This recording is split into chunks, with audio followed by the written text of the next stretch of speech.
पासवान बीच में ही अपनी यात्रा आशीर्वाद यात्रा रुक कर ही दिल्ली निकल गए थे। दिल्ली हाई कोर्ट की याचिका रद्द कर दी गई थी, जिसके बाद वह दिल्ली चले गए और उसके बाद तमाम अपने नेताओं के साथ उन्होंने बैठक किया। जिस तरीके से विवाद चल रहा है चिराग पासवान के अपने चाचा के साथ, उसको लेकर वह दिल्ली गए थे और उसके बाद आज पटना लौटते ही आशीर्वाद यात्रा की शुरुआत उन्होंने कर दी और कहा कि बढ़ती महंगाई के खिलाफ पेट्रोल और डीजल जिस तरीके से बढ़ रहे, उसको लेकर सरकार को पूरी तरीके से उन्होंने सरकार की जिम्मेदारी है और सरकार इस पर नियंत्रण करे। वहीं उन्होंने चिराग पासवान ने कहा तेजस्वी यादव के साथ जाने को लेकर पूछे गए सवाल पर साफ तौर से कहा कि मेरी प्राथमिकता अभी आशीर्वाद यात्रा को है और अपनी पार्टी को मजबूत करने की बात है। वहीं उन्होंने कहा कि यह गठबंधन किसके साथ होगा यह चुनाव के समय तय होगा। वहीं जनसंख्या नियंत्रण कानून के सवाल पर उन्होंने कहा कि लोक जनशक्ति पार्टी हम हमेशा जनसंख्या नियंत्रण को लेकर आगे रही है और जनसंख्या नियंत्रण को लेकर जागरूकता फैलाने की जरूरत है। हम बचपन में अक्सर सुना करते थे हम दो हमारे दो, लेकिन अब इस तरह का जागरूकता अभियान नहीं चलाया जाता है। सिर्फ कानून को लाभ देने से, कानून बना देने से जनसंख्या नियंत्रण नहीं होगा। बिहार में शराबबंदी कानून भी है, अनुसूचित जाति जनजाति को लेकर भी कानून है, लेकिन कहां असफल है, क्योंकि कानून से बना देने से नहीं होता है। उसके लिए जागरूकता फैलाने की भी जरूरत है और उसके लिए बच्चों को स्कूल कॉलेज से ही उनको जागरूक करने की जरूरत है।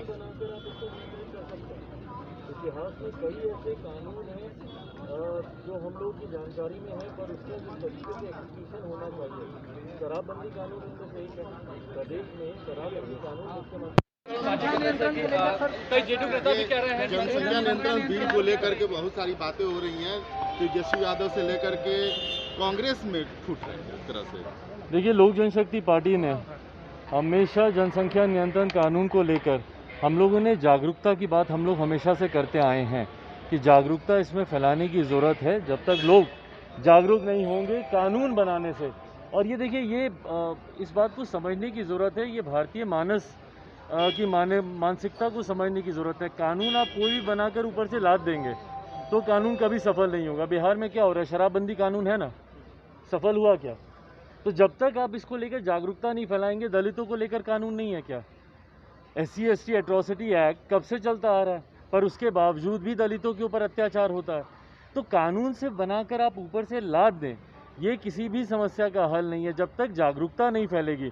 अपने बचपन में हम लोग ज़रूर सुनते थे हम दो हमारे दो, पर उसके बाद एक लंबा समय बीत गया कि हम लोगों ने कोई इस तरीके का जागरूकता अभियान हम लोगों ने नहीं सुना ना देखा।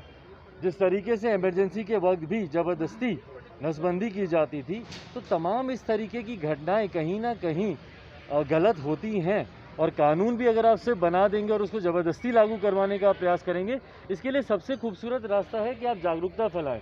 बच्चों को स्कूलों के दिनों में उनको इस बारे में जागरूक करें कि भैया आने वाले दिनों में अगर समस्या जनसंख्या की अगर ऐसे बढ़ती रही तो उसके क्या क्या खराब परिणाम हो सकते हैं।